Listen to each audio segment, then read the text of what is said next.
kita nampak zon, dan zon ini dibahagikan kepada zon kesenian, zon kecergasan, zon keusahawanan, dan juga zon ilmu, dan juga zon yang melibatkan agensi-agensi kerajaan.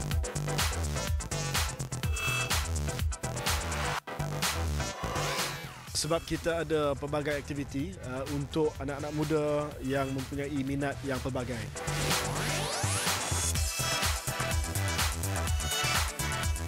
Kita ada 60 acara yang pelbagai sebenarnya. Kalau saya nak list satu persatu, saya rasa akan ambil masa yang terlalu lama. Tetapi saya percaya anak-anak muda yang mempunyai minat yang pelbagai itu akan dapat cari satu benda ataupun dua benda ataupun lebih daripada itu yang mereka menyukai di sini.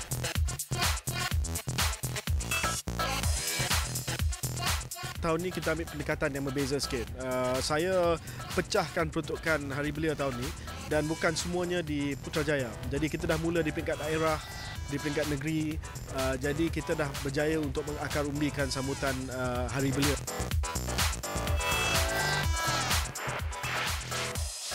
Assalamualaikum. Anda sedang menyaksikan You Wartawan. Anda juga wartawan bersama dengan saya Nurul Hana Ismail, dan kami membuat rakaman khas bersempena Festival Belia Putrajaya 2014. Dan sebenarnya Putrajaya telah pun mengumumkan bahawa ia adalah satu tempat ataupun hub yang mesra belia. Bagaimana kalau saya katakan kalau kita boleh bawa idea ini, hub mesra belia ini, ke setiap negeri di Malaysia. Dan bersama-sama dengan saya untuk mengatakan tentang hal itu adalah wakil dari Iskandar Regional Development Authority, iaitu Cik Puan Azliza Sukur. Terima kasih banyak-banyak. Okey, ceritakan sedikit sebenarnya apa itu Youth International Johor International Youth Hub. Okey, baiklah. Johor International Youth Hub ni adalah bukan sahaja satu pembangunan fizikal, tapi ia juga adalah pembangunan modal insan untuk belia di negeri Johor. And why perlu adanya Johor International Youth Hub ni adalah disebabkan kerana 69% daripada populasi Iskandar Malaysia adalah terdiri daripada youth. And then kita rasakan youth ni adalah yang pertama pemimpin pada masa hadapan. Yang keduanya kita nak memupuk nilai-nilai positif secara meluruh. And then kita perlukan youth ni untuk mereka memberikan pendapat dan membuat keputusan untuk dasar-dasar polisi, dan utama sekali mereka memerlukan satu tempat untuk mereka berkumpul, memberikan idea dan berinovasi. Sebenarnya tak ramai yang tahu ya, daripada awal perancangan Johor International Youth Hub ni bermula daripada orang belia sendiri, anak-anak muda sendiri, daripada struktur arkitekturnya, pelan perancangan bandarnya dan kawasan-kawasannya dimulakan daripada anak muda, betul? Ya, betul. Sebenarnya idea ini datang daripada youth yang ada di Johor ni. Mereka memerlukan suatu tempat yang boleh berkumpul bersama-sama, macam tadilah melakukan aktiviti riadah bersama-sama. Selain daripada itu, mereka juga memerlukan tempat untuk mereka mengembangkan idea dan juga mengembangkan, kita nak menggalakkan entrepreneurship, perniagaan daripada belia-belia yang muda ni. And then kita nak explore sukan-sukan yang ekstrim, dan juga tak lupa juga kepada nilai-nilai hobi. Maksudnya aktiviti hobi seperti arts related, graffiti, arts performance dan sebagainya. Okey, bilakah pembangunan ini akan dimulakan sebenarnya? Projek ini akan dimulakan bila? Okay, start the idea is from Januari tahun 2014, dan insya-Allah kalau tiada halangan melintang, kita akan start on ground. Maksudnya construction will start next year, early next year. Estimate lah nilai yang dilaburkan untuk projek ini berapa juta? Oh, berapa juta estimated adalah sebanyak 60 juta. Okey, 60 juta ringgit itu, adakah itu termasuk dengan tempat-tempat untuk anak-anak muda kita ni berniaga, dan juga apa lagi yang ada dekat situ? Apa yang mereka ada tak tapak-tapak perniagaan dan juga tapak-tapak untuk mereka melakukan riadah dan sebagainya? Berapa banyak sebenarnya yang ditawarkan untuk anak-anak muda Johor ni? Okay. Sebenarnya kawasan ini adalah seluas 40 ekar, dan kita bahagikan kepada dua tapak, tapak 1 dan tapak 2. Dan aktiviti yang diadakan di sini adalah 3 teras utama. Pertamanya ialah profitable activities, terdiri daripada entrepreneurship, concept stores dan sebagainya lah.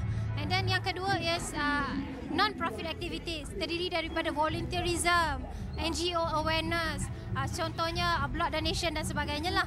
Dan yang ketiga, recreational and arts hobby activities. So ketiga-tiga ini dan komponen yang detail out ni akan diadakan di dalam satu kawasan ni.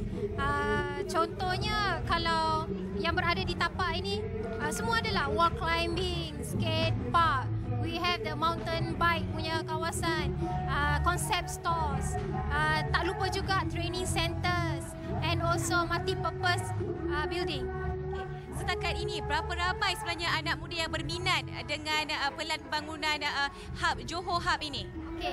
Sebenarnya kita ada buka akaun Facebook Johor International Youth Hub, and actually ada 5,000 orang, lebih daripada 5,000 yang like our Facebook, dan eventually most of them is in Johor Bahru. Ada juga yang daripada luar negeri, luar daripada Johor, dan ianya sangat memberangsangkan lah. And then apa yang kita buat di sini, actually we want to promote the Johor International Youth Hub to national punya wide. So kita dapat banyak feedback, as you can see, banyak like. This one is kita panggil, kita nakkan a public comment, especially on youth. Kita akan terima apa sahaja komen. Maybe ada some elements yang mereka mahukan, dan kita try to provide dalam keadaan dalam tapak yang disediakan mengikut situasi yang bersesuaian. Okey, jadi sebenarnya besarlah harapan saya sebenarnya untuk melihat negeri-negeri lain juga dapat menggunakan idea yang sama, membina satu hub yang serupa untuk anak-anak muda belia ini menubuhkan dan melakukan aktiviti mereka dan menubuhkan perniagaan mereka. Malah saudara, ini adalah antara tapak-tapak yang menarik yang telah saya temukan di Festival Belia Putrajaya 2014, dan kalau anda tahu lagi apa lagi tapak-tapak menarik yang akan saya bawakan kepada anda di Festival Belia Putrajaya 2014 ini, tunggu ke mana-mana, jangan ke mana-mana, kita selepas ini di You Wartawan.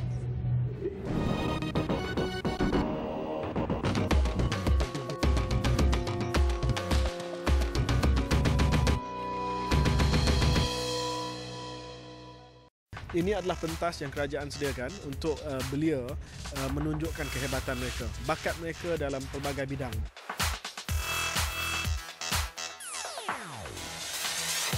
Ada ramai anak muda yang minat dan terlibat dalam aktiviti kesenian, dan mereka dapat pentas untuk persembahkan kesenian mereka. Ada yang mainstream, ada yang indie, tetapi inilah pentas untuk mereka mempersembahkan apa yang mereka sudah buat sekian lama.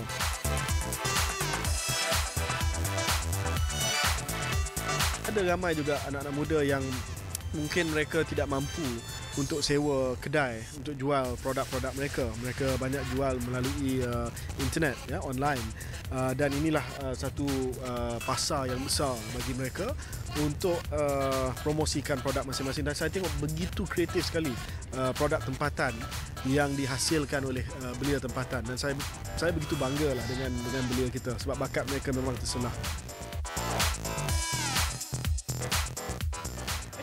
Di You Wartawan, kita sedang membuat liputan tentang Festival Belia Putrajaya 2014, dan salah satu booth yang menarik minat saya di sini adalah booth Street Workout Championship, yang mana ia memaparkan satu sukan ekstrim untuk anak muda belia di luar sana, dan ia kini menjadi fenomena di Malaysia. Dan apakah itu street workout? Saya bersama dengan 3 orang penting street workout di sini, iaitu kita ada Ed Chako daripada New York, beliau adalah CEO untuk Barstars.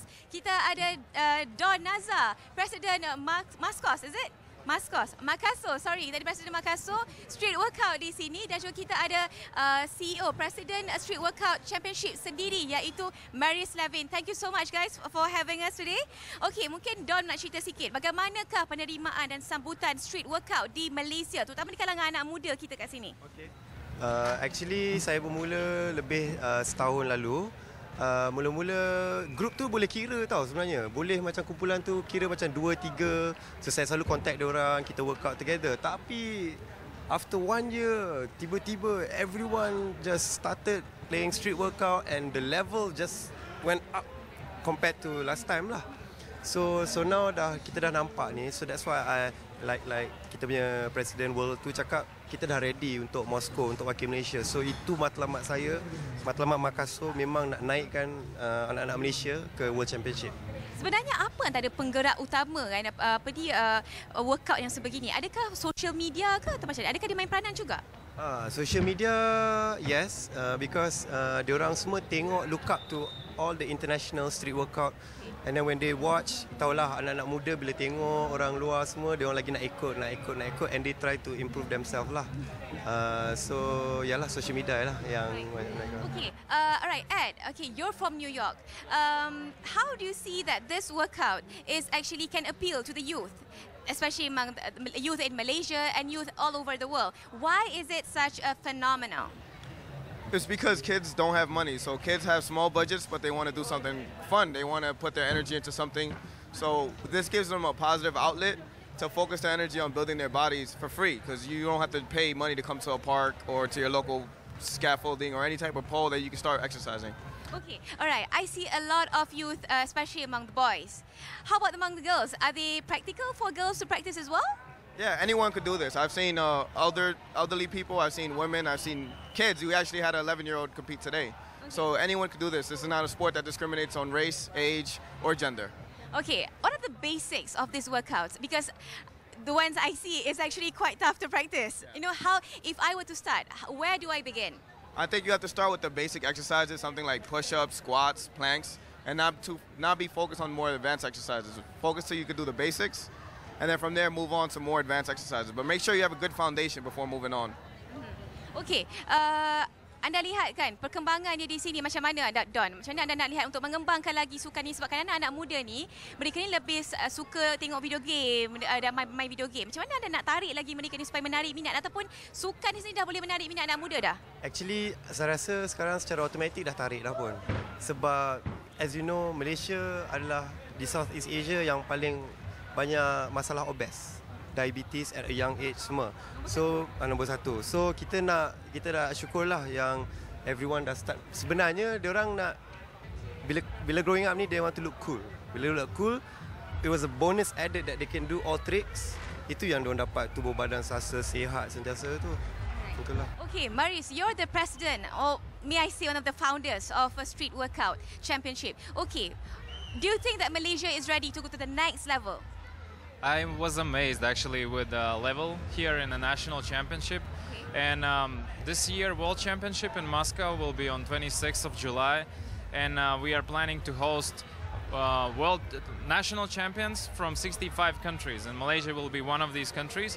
And to be honest, I think Malaysia have a good chances. So the winner that's going to World Championship in Moscow will not Malaysia let down. So I'm happy for Malaysia for having such a good, charismatic representative in World Championship. All right, okay. With more than 65 countries participating, it's going to be a world-class event. So how do you see the youth from Malaysia? What are their potentials in winning this event? Yeah, actually, World Championship is like one big event a year, and we are organizing also World Cups with stages. And this is what we are planning to do together with Malaysian Street Workout Association. And with support of Malaysian Sports and Youth Ministry, we are going to organize World Cup stage in Malaysia, right in the center, bringing a lot of international athletes and giving a chance for best Malaysians to compete. So, and this will be hosted like every year. And so I think Malaysian kids that are doing now street workouts, they have to be passionate about future, and I wish them to keep working out, dreaming big, and they have a lot of potential even here in Malaysia. Alright, thank you so much guys. Okay, itu tadi sedikit sebanyak tentang sukan street workout ataupun sukan calisthenic. Kita bertemu kembali selepas ini di Wartawan. Jangan ke mana-mana.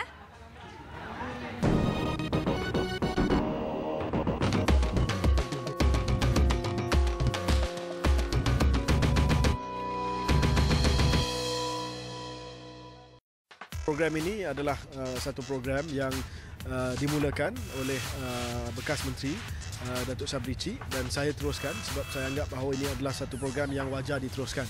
Saya harap menteri akan datang selepas saya akan teruskan program ini.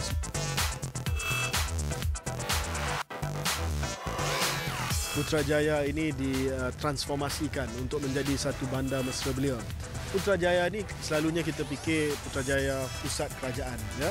Satu pusat yang mungkin tak berapa friendly kepada belia. Tetapi kita nak tunjuk bahawa sebenarnya belia menakluki Putrajaya dan mempunyai ownership kepada Putrajaya.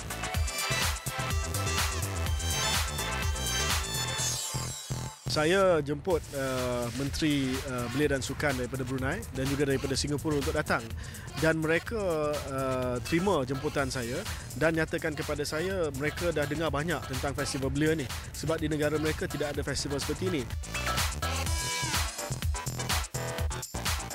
Bertemu kembali di Wartawan membuat rakaman khas dari Festival Belia Putrajaya 2014. Dan kalau tadi saya telah memaparkan kepada anda hub Johor dan juga street workout, kali ini saya berada di booth Eat, Root and Shoot, yang mana ia adalah satu organisasi yang menggalakkan anak-anak muda bercucuk tanam seawal usia muda lagi di rumah mereka sendiri. Dan saya bersama dengan salah seorang penggerak Eat, Shoot and Root iaitu Shaolin Lau. Terima kasih banyak-banyak Shaolin. Terima kasih.